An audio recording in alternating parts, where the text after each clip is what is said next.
Hey, welcome back again to my channel Sapna Master IELTS. I hope you have watched the previous video जो 29th Jan 5th Feb और 12th Feb के लिए बहुत important है. अगर किसी ने नहीं देखी है तो जरूर देखें. अभी मैं बताने वाली हूँ 29th Jan को लिसनिंग में क्या आ सकता है, किस तरह के क्वेश्चन आ सकते हैं. तो सबसे पहले हम बात करेंगे summary completion. And summary completion कैसा होता है, I will show you that. This is the summary students जो ऐसी आ सकती है. यस, ये कैम्ब्रिज से ली गई है और आप इसको अच्छे से पढ़ भी सकते हो. इसको करते कैसे, बिकॉज स्टूडेंट्स को बहुत ज्यादा प्रॉब्लम आती है इसमें. 29 Jan 5th Feb and 12th Feb के लिए really very important. And in this way you can also find out मैं कैसे टिप्स बता रही हूँ कि इसको सॉल्व करोगे. आपके आराम से फुल मार्क्स आएंगे. 1 2 3 4 blanks are there, 5 blanks actually. और आपको ये 5 ब्लैंक्स कैसे करनी है, इसका क्या क्राइटेरिया है, वो सब इस वीडियो में दिखाया जाएगा. आप इसको ध्यान से सुने till the end of it and don't forget to comment whether you liked the video and what other type of question you have a problem in. तो हम वो भी डिस्कस कर सकते हैं. ऑल्सो आपको ये बताया, और बाकी वीडियोस आने वाली है ड्यूरिंग द डे जिसमें आप राइटिंग टास्क 1 राइटिंग टास्क 2 भी देखेंगे कि उसको कैसे सॉल्व करना है. तो लेट्स गेट स्टार्टेड. अभी सबसे पहले इसमें करना क्या है, आपने यहाँ पे क्या लिखा है, नो मोर देन 2 वर्ड्स. इसलिए आप इसको बहुत ध्यान से देखें. नो मोर देन 2 वर्ड्स मतलब 2 वर्ड से ज्यादा नहीं हो सकता. 2 वर्ड से कम 1 वर्ड जरूर हो सकता है. और आपने इसमें पहले मार्क कर लेना है origins of the cavemen died. Now if you have marked this, it means wherever this word is given I can go there and find out the answer in reading. But this is listening, तो listening में वो बोलेंगे read the questions from 31 to 34. and how you will do it, popular करना है. fat diets है, उसके बाद good health है. if you stick, ठीक है. अभी the caveman died, this diet, lean meat and fish developed, we need to find ancestors did eat, studying, hunter gatherer tribes ये like to eat meat. So I am doing what, I am just marking the proper nouns. आप ये देख सकते हो, या तो verb को mark करो या proper noun को mark करो, because you will not have so much of time कि आप एक एक word पूरा का पूरा mark करेंगे. या एक sentence में आपके ज्यादा से ज्यादा 2 या 3 words mark होने चाहिए, इससे ज्यादा नहीं, otherwise it will remain the same. Okay, समझ में आ रहा है. अभी नेक्स्ट स्टेप क्या करना है, नेक्स्ट स्टेप ये करना है, इसको क्लियर कर देते हैं. आपने नेक्स्ट स्टेप करना है कि ब्लैंक से पहले वाला वर्ड देखना है. अभी इस ब्लैंक के बाद तो है ही फुल स्टॉप, तो अभी नेक्स्ट ब्लैंक क्या है, वी डेवलप्ड, और डेवलप्ड के बाद again full stop. Then third one क्या है, for example skilled their weapons. अभी वेपन्स का नाम हो सकता है यहाँ पे. सो यहाँ पे भी ब्लैंक से पहले और ब्लैंक के बाद आपने हमेशा ऐसे वर्ड्स देखने हैं, और उसके हिसाब से हम करेंगे कि वहां पर नाउन आएगा या प्रोनाउन आएगा, या फिर हमारे पास एडजेक्टिव आएगा, या वर्ब आएगा, या फिर एडवर्ब आएगा. Similar cases this. यहाँ पे लिखा है वन वर्ड ओनली, एंड ये ज्यादातर सेक्शन 4 में ही आता है. समरी जो है वो आपकी सेक्शन 4 में आती है, और इसमें डिफिकल्टी लेवल बढ़ जाता है बिकॉज ये होता है फास्टर स्पीड पे. तो आपको फास्टर स्पीड के लिए अगर आपने चेक करना है तो मेरी प्रीवियस वीडियो लिसनिंग की प्लेलिस्ट में जाके चेक कर सकते हैं. वहां पे लिखा है how to tackle the faster speed, आप वो भी देख सकते हो. एक LRL टेक्निक है in listening. You can also find this technique in my listening playlist videos. आपको वहां पे इसकी टेक्निक मिलेगी, and you can easily do all the type of questions. Seriously, yes, all the type of questions. लेकिन उसके लिए like the video so that we get the motivation to teach you in a better way. Now coming back to this, Sydney Opera House, I will be looking at the word before the blank, and it is called resembling. They're talking about an architecture. Resembling means like. So if I read the whole sentence, Sydney Opera House famous है roof architecture की वजह से, जो कैसा दिखता है, like. So here comes a noun. After that, the opera house was designed and it was built between, this is number 1959. So here it can also be a number, a year, because उन्होंने कहा कि कब built हुआ था, between 1959, और दूसरा भी तो ईयर ही होगा. The roof is covered with more than 1 million roof tiles which were manufactured. Manufactured का लगाओ आप synonym. Manufactured का synonym हो सकता है constructed, हो सकता है made, हो सकता है.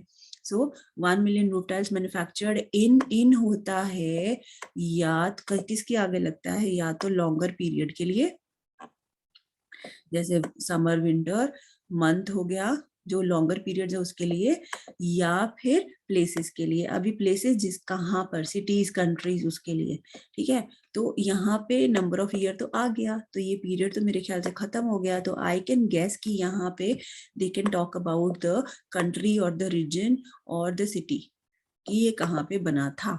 Every evening the roof is lit up. Lit को और क्या बोलते हैं? लाइट करना, मीन्स इल्यूमिनेट करना। इन अ डैश, अ लगा है तो इसका मतलब, लेट मी क्लियर दिस, अ लगा है तो इट मीन्स सिंगुलर वर्ड आएगा, और अ के बाद नाउन आता है बेटा। तो इस नाउन, एक और चीज बताती हूँ क्यों नाउन आएगा, बिकॉज यहाँ पे लिखा है स्पेक्टेकल। एडजेक्टिव भी आ सकता है a dash spectacle, because this is a noun. Otherwise अगर इसके बाद फुल स्टॉप होता तो यहाँ पर सिर्फ नाउन आता। अभी क्या है, यहाँ पे ऑलरेडी नाउन है, तो नाउन से पहले आता है एडजेक्टिव हमेशा। सो इसलिए यहाँ पे कैसा स्पेक्टेकल, स्पेक्टेकल क्या होता है? Spectacle is called display.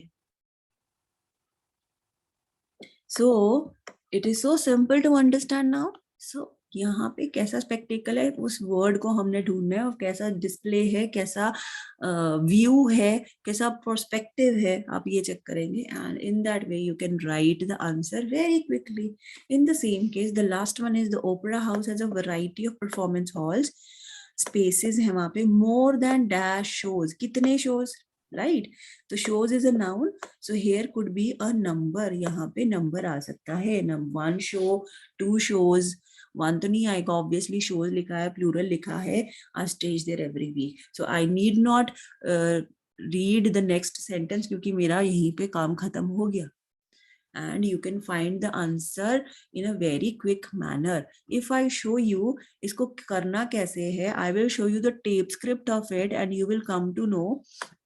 It is so easy to do these type of questions, and it is the one. Let's start.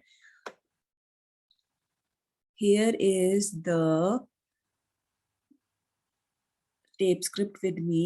You can find out कि इसमें verb कैसे डालते हैं, कैसे fit करते हैं. So this one is the first one. Now you can see that 32 का answer अगर हमने देखना है, it's unique roof design. You can see roof architecture, that is called roof design. And a series of gleaming white sails. Like मैंने बोला था, resembling का मतलब लाइक होता है। लाइक के बाद सारा सेंटेंस देख लीजिए, a series of gleaming white sails make it one of the most photograph building. Now how many words are this? This is 1 2 3 4 5 words. I have to write one word. Now series is not a noun like this. I can not like a series है, तो ये नहीं आएगा यहाँ पे। क्या किसकी series है वो? ऑफ लिखा है ना, ऑफ मतलब किसका? Gleaming white sales. अभी ग्लीमिंग अकेला वर्ड नहीं आ सकता, क्योंकि ये भी नाउन नहीं है। White is also adjective. तो नाउन मेरे पास क्या है? सेल्स। किसके जैसा दिखता है? सेल्स के जैसा। So I will write sales here. This is the way we find कि कौन सा आंसर हो सकता है। And if you are finding problem कि ये बहुत जल्दी बोल जाते हैं, हमें पता नहीं चलता है मोनोलॉग का, अगेन गोइंग बैक प्रैक्टिस करो 1.25 या फिर 1.50 पे पहले से ही, बिफोर द एग्जाम, क्योंकि ऐसी रीडिंग तो लिसनिंग तो आनी ही है आपको, ये तो पक्का ही है। तो इसलिए इसको ध्यान से करें। Moving at the next sentence, और इसका नेक्स्ट टेप स्क्रिप्ट देखते हैं क्या है। कैप्शन सबटाइटल्स लगा के चला करो, आपको कभी प्रॉब्लम नहीं आएगी। Now here comes the second blank, and the second blank here is about 1959, and मैंने बोला था वो कितना आएगा, नंबर देखना है। Construction began in 1959 but it was 14 years later। इसका मतलब उसमें 14 ऐड कर दिए, इन 1973। So quickly I will right 1973 it was completed, no doubt about it। इतना easy। और उसके बाद अगर हम करें नेक्स्ट वन, लाइक जरूर करते रहना बेटा, और शेयर कर दो मैक्सिमम नंबर ऑफ स्टूडेंट्स के साथ। ये हमने कर लिया कंप्लीटेड वाला। अभी हम नेक्स्ट करेंगे the roof has over a million tiles, more than 1 million, that is over a million tiles which were manufactured in। I told you कि हम यहाँ पर ऊपर ऑलरेडी नंबर आ चुका है, इसलिए नीचे आएगा कि किस तरह से उसको हम कौन सी कंट्री के लिए कर रहे हैं या कौन से रीजन में कर रहे हैं। So that is why the answer is Sweden, and it is written in front of you. It is so simple. Now moving to the last one, और the second last. Okay, this is about spectacle which I told you कि उससे पहले से पहले हमारे पास एक adjective आएगा as evening falls, that is every evening, these are illuminated, it is lit up. Lit up is called illuminated. Now if you do not know the synonym, if you do not know the meaning, don't worry, rest of the words are same. And in a dash spectacle, to create a colorful spectacle, colorful display, that is why colorful is the answer. Very easy. And the last one, very quickly I'm going to tell you कि वो कैसे किया है. Remarkably, in excess of 40 performances take place each week. Performances, the shows are staged there every week, is each week, so answer is 40. And in this way you have completed the listening. I will be telling you in the next video related to the writing task also, so make sure that you watch that video as well. And all the best for your exam. Do well particularly, and don't forget to like the video and comment whether you like it or not. Take care everyone, all the best.